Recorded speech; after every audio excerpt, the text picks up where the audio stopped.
Assalamualaikum warahmatullahi wabarakatuh. Perkenalkan, nama saya Adini Nuzulul Humaira. Di video kali ini saya akan menjelaskan berkaitan dengan kebijakan fiskal. Adapun materi-materinya dimulai dari asal mula kelahiran kebijakan fiskal sendiri, macam kebijakan fiskal, tujuan dari kebijakan fiskal, konflik antara stabilitas dan kesempatan kerja, dan terakhir mengenai kaitan antara kebijakan fiskal dengan kebijakan moneter. Tanpa berlama-lama, langsung saja kita masuk ke pembahasan yang pertama, yaitu asal mula dari kebijakan fiskal.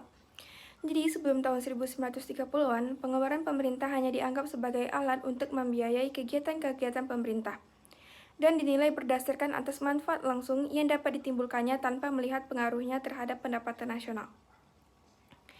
Masa depresi yang terjadi pada tahun 1930-an merupakan awal kebijakan fiskal muncul, karena kebijakan moneter tidak mampu dalam menanggulangi depresi itu. Pada saat terjadi pengangguran dan harga-harga turun, maka cara yang ditempuh oleh kebijakan moneter dapat dengan menambah uang yang beredar lewat politik diskonto, dengan menurunkan tingkat bunga atau menurunkan deking, atau dengan politik pasar terbuka di mana pemerintah membeli surat berharga. Namun, karena cenderung harga turun, maka para investor tidak berani mengadakan investasi, sehingga penerimaan agregat tidak dapat meningkat dan depresi tidak terobati. Kemudian pada tahun 1936, Keynes menerbitkan bukunya yang terkenal dengan judul The General Theory of Employment, Interest, and Money, atau bahasa Indonesianya Teori Umum tentang Kesempatan Kerja, Bunga, dan Uang. Buku inilah yang merupakan dasar dari perkembangan teori tentang kebijakan fiskal. Karena pada masa depresi itu yang terasa amat parah adalah masalah pengangguran. Maka pada mulanya kebijakan fiskal berorientasi pada masalah pengangguran. Tetapi dengan adanya Perang Dunia Kedua, perhatian kebijakan fiskal mulai mengarah pada bagaimana menanggulangi inflasi yang mulai berkembang. Selanjutnya kita masuk ke materi yang kedua, yaitu macam kebijakan fiskal. Dalam perkembangannya, kebijakan fiskal dapat dibedakan menjadi 4 macam atas dasar. Yang pertama, pembiayaan fungsional, pengelolaan anggaran, ketiga, stabilisasi anggaran otomatis, dan terakhir keempat, anggaran belanja seimbang. Untuk penjelasan lebih lanjutnya, lebih rincinya, kita mulai dari pembiayaan fungsional. Tokoh dari kebijakan fiskal ini adalah A.P. Lerner. Dalam hal ini, pengeluaran pemerintah ditentukan dengan melihat akibat-akibat tidak langsung terhadap pendapatan nasional, terutama guna meningkatkan kesempatan kerja. Jadi, pengeluaran pemerintah dan perpajakan dipertimbangkan sebagai suatu hal yang terpisah. Namun demikian, ada kekhawatiran bahwa tanpa ada hubungan langsung antara keduanya, akan ada bahayanya karena kemungkinan pengeluaran pemerintah akan semakin berlebihan. Lalu yang kedua, pengelolaan anggaran. Tokoh dalam pendekatan ini adalah Alvin Hansen, yang menyarankan bahwa dalam masa depresi, di mana ada banyak pengangguran, pengeluaran pemerintah yang meningkat satu-satunya adalah obat. Dalam pendekatan ini, hubungan langsung antara pengeluaran pemerintah dan perpajakan selalu dipertahankan, tetapi penyesuaian dalam anggaran selalu dibuat guna memperkecil ketidakstabilan ekonomi, sehingga pada suatu saat dapat terjadi defisit maupun surplus. Lalu yang ketiga, stabilisasi anggaran otomatis. Jadi pada akhir tahun 1940-an, kepercayaan lebih banyak diberikan pada mekanisme otomatis dari politik fiskal. Dengan stabilisasi otomatis, pengeluaran pemerintah akan ditentukan berdasarkan atas perkiraan manfaat dan biaya relatif dari berbagai macam program, dan pajak akan ditentukan sehingga menimbulkan surplus dalam periode kesempatan kerja penuh. Lalu yang terakhir ada anggaran belanja seimbang.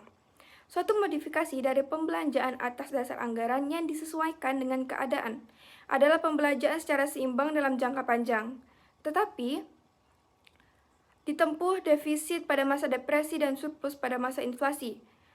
Dalam masa depresi, pengeluaran perlu ditingkatkan diikuti pula dengan peningkatan penerimaan sehingga tidak akan memperbesar utang negara.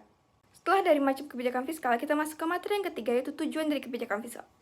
Tujuan kebijakan fiskal adalah pendapatan nasional real terus meningkat pada laju yang dimungkinkan oleh perubahan teknologi dan tersedianya faktor-faktor produksi dengan tetap mempertahankan kestabilan harga-harga umum. Kestabilan ekonomi tidak berarti kestabilan harga untuk semua sektor perekonomian, karena perubahan harga relatif sangat diperlukan bagi penyesuaian dalam perubahan teknologi, preferensi konsumen, dan tersedianya faktor produksi, agar penggunaan optimum dari semua sumber daya ekonomi dapat terrealisasi. Adapun tujuan-tujuan lainnya dari kebijakan fiskal ini adalah yang pertama, mencegah pengangguran. Pencegahan timbulnya pengangguran merupakan tujuan utama dari kebijakan fiskal ini. Kesempatan kerja penuh atau sebutannya full employment dapat diartikan sebagai keadaan di mana semua pemilik faktor produksi yang ingin memperkerjakannya pada tingkat harga atau upah yang berlaku dapat memperoleh pekerjaan bagi faktor-faktor produksi tersebut. Kesempatan kerja ini umumnya dihubungkan dengan kesempatan kerja manusia, karena pengangguran tenaga kerja manusia inilah yang mempunyai pengaruh sosial yang sangat luas. Lalu yang kedua, stabilitas harga. Aspek kedua dari kebijakan fiskal adalah mempertahankan kestabilan harga umum pada tingkat yang layak. Penurunan yang tajam dalam harga-harga umum jelas akan mendorong timbulnya pengangguran, karena sektor usaha swasta akan kehilangan harapan untuk mendapatkan keuntungan. Bahkan keuntungan mereka justru semakin mengecil. Selanjutnya kita masuk ke materi yang ketiga, yaitu konflik antara stabilitas dan kesempatan kerja. Biasanya, usaha untuk mengoptimalkan tujuan stabilitas harga akan mempunyai akibat sampingan yang bersifat mengurangi kesempatan kerja atau bahkan menciptakan pengangguran. Sebaliknya, usaha mengurangi pengangguran sering dibarengi dengan adanya laju inflasi yang semakin meningkat. Apabila dengan adanya laju inflasi yang meningkat, apabila tingkat inflasi menurun diikuti dengan tingkat pengangguran yang lebih tinggi, biasanya tingkat pengangguran dihitung dari jumlah angkatan kerja, dan tingkat inflasi didasarkan pada indeks harga barang konsumsi, harga rata-rata 400 macam barang. Selanjutnya kita masuk ke materi yang terakhir, yaitu kaitan antara kebijakan fiskal dengan kebijakan moneter. Mula-mula, kebijakan ditempuh pemerintah dalam mengurangi ketidakstabilan ekonomi adalah dengan kebijakan moneter, yaitu dengan pengetatan jumlah kredit, atau dengan memperlonggar perkreditan yang diberikan oleh bank-bank umum. Dalam masa depresi, Bank Sentral menambah jumlah uang beredar dengan politik pasar terbuka, yaitu dengan membeli obligasi negara, yang selanjutnya dapat menekan tingkat bunga dan memperbesar backing bank-bank umum, sehingga bank-bank umum dapat memperluas pemberian kreditnya lagi.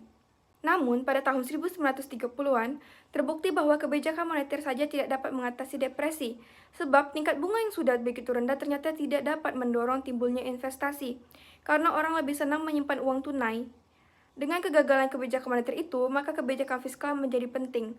Tetapi sayangnya, kebijakan fiskal lebih kaku dibandingkan dengan kebijakan moneter, dan umumnya kebijakan moneter lebih dapat diterima oleh masyarakat daripada kebijakan fiskal. Oleh karena itu, timbullah kombinasi antara kedua kebijakan tersebut perlu dan bahkan seringkali masih diperlukan tindakan-tindakan langsung guna menanggulangi inflasi atau deflasi yang sudah gawat seperti politik harga, pengawasan harga, penjatahan, dan sebagainya. Dari keempat materi yang sudah disampaikan tadi dapat ditarik sebuah kesimpulan bahwa kebijakan fiskal adalah upaya yang dilakukan pemerintah dalam mendukung percepatan pembangunan ekonomi. Perekonomian yang rendah disebabkan oleh rasio ketergantungan, karena penduduk usia non-produktif lebih tinggi dibandingkan penduduk usia produktif dan berdampak terhadap defisit fiskal. Ketidakseimbangan jumlah penduduk pada jenis kelamin akan berakibat dalam penurunan fertilitas, tetapi pengurangan fertilitas sebagai faktor penting dalam kontribusinya terhadap pembangunan ekonomi. Lambatnya pembangunan ekonomi di Indonesia mungkin salah satunya akibat ledakan jumlah penduduk serta defisit fiskal yang terjadi karena negara mengalami utang negara terus-menerus. Tujuan dari kebijakan fiskal adalah untuk mencegah pengangguran dan menstabilkan harga. Implementasinya untuk menggerakkan pos penerimaan dan pengeluaran dalam harga pendapatan dan belanja negara atau APBN. Itu saja yang dapat saya sampaikan dan jelaskan mengenai materi kebijakan fiskal ini. Semoga apa yang saya sampaikan dapat tersampaikan dengan baik dan dapat menambah pengetahuan serta wawasan kita.